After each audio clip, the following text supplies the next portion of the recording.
وقفے کے بعد پروگرام میں پھر سے خوش آمدید کہتے ہیں اور ناظرین آج ہمارے ساتھ موجود ہیں جناب ڈاکٹر محمد سمیع اللہ فراز صاحب۔ ایک بار پھر انہوں نے یہاں پہ پروگرام میں تشریف لا کے ہمیں عزت بخشی ہے، تو سب سے پہلے تو ان کو خوش آمدید کہتے ہیں کہ انہوں نے ہمارے لیے وقت نکالا۔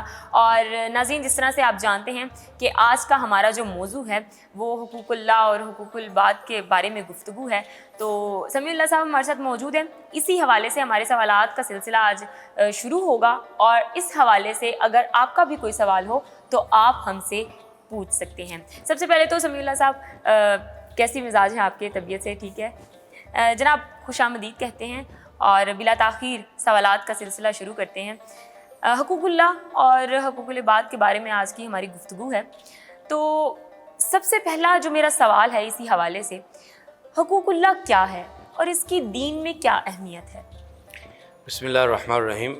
بہت شکریہ آپ کا اور مبارکباد کہ آپ نے بہت اہم موضوع اس نشست کے لیے منتخب کیا۔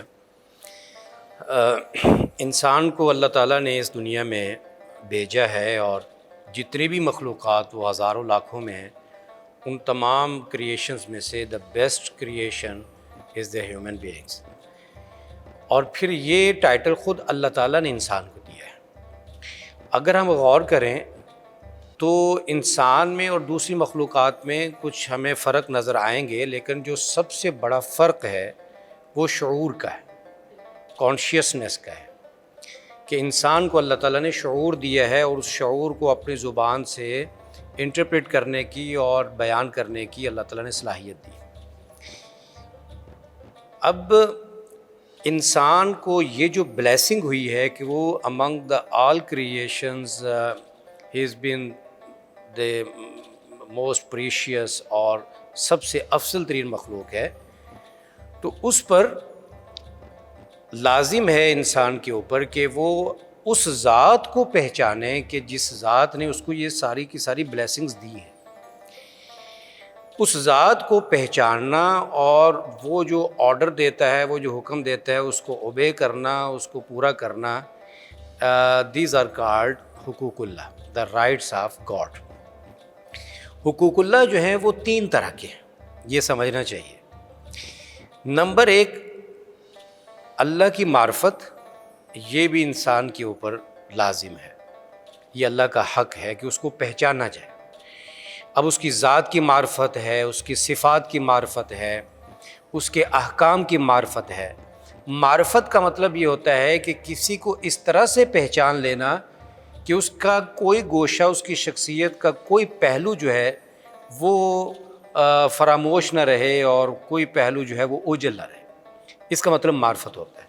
اور آپ صلی اللہ علیہ وسلم نے ارشاد فرمایا تھا، جب آپ سے پوچھا گیا کہ ہم اللہ کو کیسے پہچان سکتے ہیں، تو آپ نے فرمایا تھا کہ من عرف نفسہ عرف ربہ، جس نے خود کو پہچان لیا اس نے گویا کہ اللہ کو پہچان لیا، یعنی اپنی پہچان انسان۔ یہ جو ہم کہتے ہیں نا کہ اللہ یہاں پر ہے، تو یہاں کا مطلب یہ ہوتا ہے کہ انسان کی ذات کے اندر اللہ تعالیٰ نے اتنی نشانیاں رکھ دی ہیں اس کی اپنی ذات کے اندر کہ اگر وہ ان کے اندر غور کر لے تو وہ اپنے رب کو پہچان لے گا۔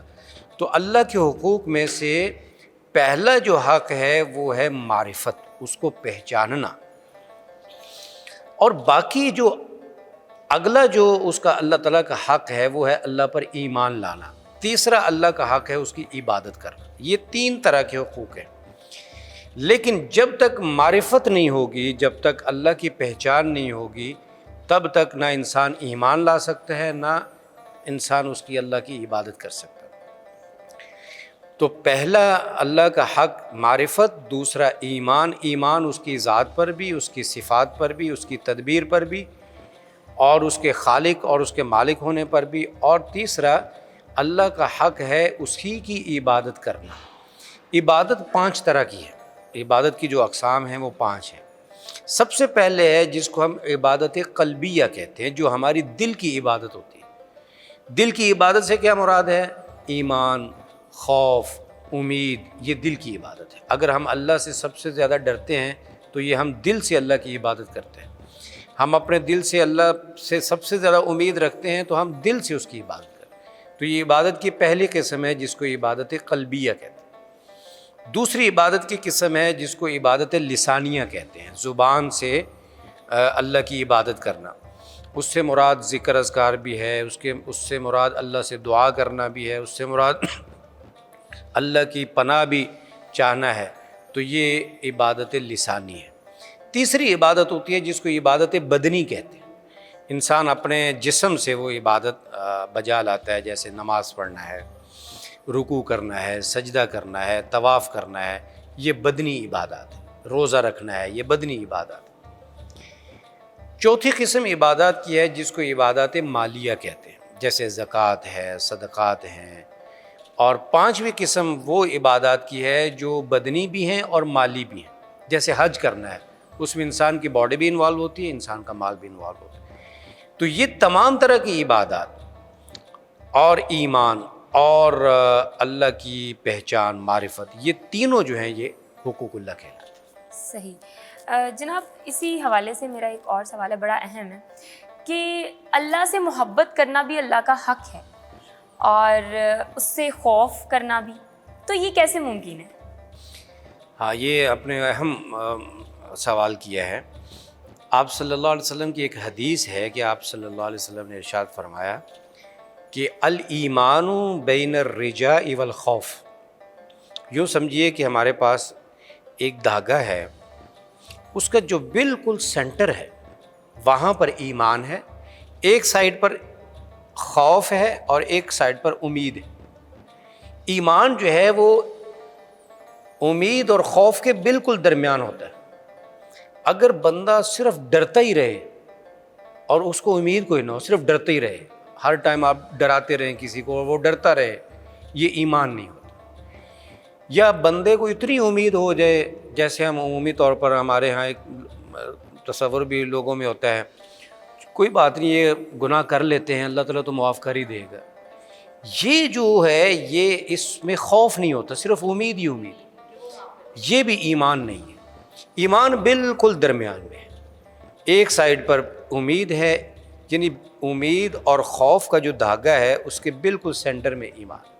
حضرت عمر فاروق رضی اللہ عنہ کے ایک ارشاد سے ہم اس بات کو سمجھ سکتے ہیں۔ فرمایا کرتے تھے حضرت عمر فاروق رضی اللہ عنہ کہ اگر قیامت کے دن یہ سوال ہو گیا کہ سارے لوگ جنت میں جا رہے ہیں، صرف ایک شخص کو ہم جہنم میں ڈالیں گے، حضرت عمر کہتے ہیں کہ مجھے اللہ سے اتنا خوف آتا ہے کہ وہ جہنم میں ڈالا جانے والا واحد انسان میں ہوں، اتنا مجھے خوف آتا ہے۔ اور اگر یہ اعلان ہو گیا کہ آج ہم سارے انسانوں کو جہنم میں ڈال رہے ہیں اور ایک شخص جنت میں جائے گا، حضرت عمر فاروق کہتے تھے مجھے اللہ سے اتنی امید ہے کہ وہ جنت میں جانے والا انسان عمر ہوگا۔ یعنی یہ ہوتا ہے خوف، اللہ کی ذات سے ہی خوف ہے اور اللہ کی ذات سے ہی امید ہے۔ خدا کہتے ہی اس ذات کو ہے کہ جس کا خوف سب سے زیادہ ہو اور جس سے سب سے زیادہ امیدیں باندھی جائیں، اسی کو تو خدا کہتے ہیں۔ یہ اللہ کا تعارف ہے، سب سے زیادہ اس سے ڈرا جاتا ہے اور سب سے زیادہ اسی سے۔ اور پھر میں یہاں پر جب خوف خدا کی بات آئی ہے، میں یہ عرض کروں کہ خوف خدا ایک ایسا چیک اینڈ بیلنس ہے ہماری ہیومن لائف میں کہ اگر یہ چیک اینڈ بیلنس ایکٹیو رہے تو انسان ہر طرح کے گناہ سے بچ جاتا ہے۔ اگر یہ جو اللہ کے خوف کا جو کوڑا ہے نا، اگر یہ انسان اتار دے اور اس کا خوف نہ رہے تو پھر انسان دنیا کا ہر گناہ کرے گا، جو اس کے دل میں آئے وہ کرے گا۔ وہ ایک واقعہ بھی ہمیں ملتا ہے کہ ایک نوجوان ایک بزرگ کے پاس گئے اور جا کر کہا کہ میں بہت پریشان ہوں، میری کپڑے کی دکان ہے بازار کے درمیان میں، ظاہر ہے کہ میں بیٹھتا ہوں تو وہاں سے خواتین بھی گزرتی ہیں، تو میں اپنی نظر کی حفاظت نہیں کر پاتا، چاہنے کے باوجود بھی میں نظر کی حفاظت نہیں کر پاتا، تو مجھے اس کا کوئی آپ حل بتائیں۔ انہوں نے کہا کہ بیٹھ جائیں، آپ کو اس کا بتاتے ہیں۔ تھوڑی دیر گزری تو ان بزرگوں نے اس نوجوان سے کہا کہ یہ دودھ کا پیالہ آپ لے جائیں اور یہ 2 گلیاں چھوڑ کے آگے میرا فلاں ہمسایہ رہتا ہے تو آپ یہ اس کے گھر میں دیں۔ اس نے کہا جی ٹھیک ہے، جیسا آپ کا حکم۔ انہوں نے کہا لیکن ایک شرط یہ ہے کہ دودھ کا پیالہ آپ لے کر جائیں گے، لیکن یہ میرا غلام ساتھ جا رہا ہے، اس کے ہاتھ میں ایک کوڑا ہے، اگر یہ دودھ کے پیالہ چھلکا تو اس میں سے دودھ اگر گرا تو یہ میرا غلام آپ کو کوڑا مارے گا۔ اس نے کہا جی ٹھیک ہے، مرضی ہے، اب ظاہر ہے آپ کا حکم ہے۔ تو وہ خیر بڑے خیال سے اس نے وہ پیالہ اٹھایا اور کہ اگر دودھ گرا تو یہ جو غلام میرے ساتھ آ رہا ہے یہ تو مجھے مارے گا۔ تو اللہ اللہ کر کے وہ وہاں پہ پہنچ کے جہاں پہ اس نے پہنچانا تھا دیا اور واپس آ گئے خیر خیریت سے۔ تو انہوں نے اس نوجوان نے کہا جی میں نے آپ کا کام کر دیا، اب آپ میرا مسئلہ بتائیں تاکہ میں جاؤں۔ تو انہوں نے کہا کہ اچھا تمہارا مسئلے کا بھی حل نکل آیا ہے، اچھا یہ بتاؤ کہ یہ جو ابھی تم دودھ کا پیالہ لے کر گئے تو تم نے راستے میں جاتے ہوئے کتنے مرد دیکھے اور کتنی عورتیں دیکھی؟ اس نے کہا جی مردوں عورتوں کی طرف کس کا خیال تھا، میرا تو سارا خیال اس حبشی کی طرف تھا جس کے ہاتھ میں آپ نے کوڑا پکڑایا ہوا ہے کہ دودھ گرا تو یہ مجھے کوڑا مارے گا۔ میرا تو پورے کا پورا خیال اس دودھ کی طرف تھا اور دل پر خوف تھا اس شخص کے کوڑے کا، مجھے نہیں پتا کتنے مرد آئے راستے میں یا کتنی خواتین۔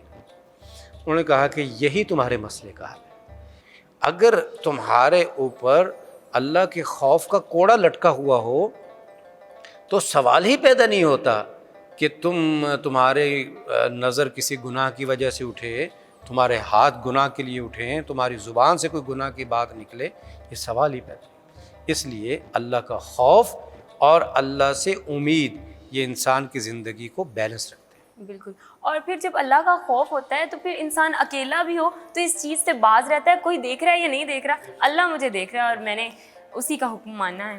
ناظرین ہمارا سوالات کا سلسلہ جاری و ساری ہے، لیکن پروگرام میں وقت ہو گیا ایک چھوٹے سے وقفے کا، انشاءاللہ وقفے کے بعد دوبارہ حاضر ہوتے ہیں۔